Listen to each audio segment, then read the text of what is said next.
Vice ganda, iniuugnay ng netizen ang mga pahayag na pag-terminate ng kontrata ng TV5 sa ABS-CBN. Muling napukaw ang interes ng publiko matapos mapansin ng ilang netizen ang mga pahayag ni Vice Ganda na umano'y may kaugnayan sa naging desisyon ng TV5 na tapusin ang kontrata nito sa ABS-CBN.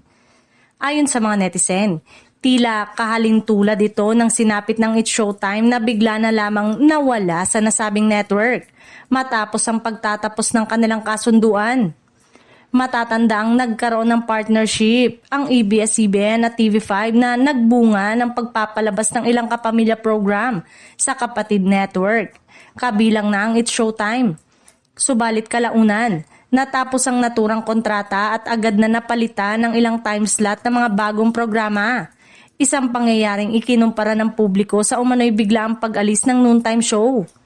Dahil dito, naging mas mapanuri ang mga manonood sa bawat pahayag ni Vice Ganda sa telebisyon. May ilan na nagbigay kahulugan na ang kanyang mga biro at salitang may tema ng pagpapalit at kawalan ng loyalty ay maaaring refleksyon ng naging karanasan ng ABS-CBN sa pakikipagpartner sa TV5. Gayunpaman, mahalagang idiin na walang direktang binanggit si Vice Ganda sa TV5 o ABS-CBN sa alinman sa kanyang mga pahayag. Wala ring opisyal na kumpirmasyon mula sa magkabilang panig na may samaan ng loob o ang hidwaan na naganap matapos ang pagtatapos ng kontrata.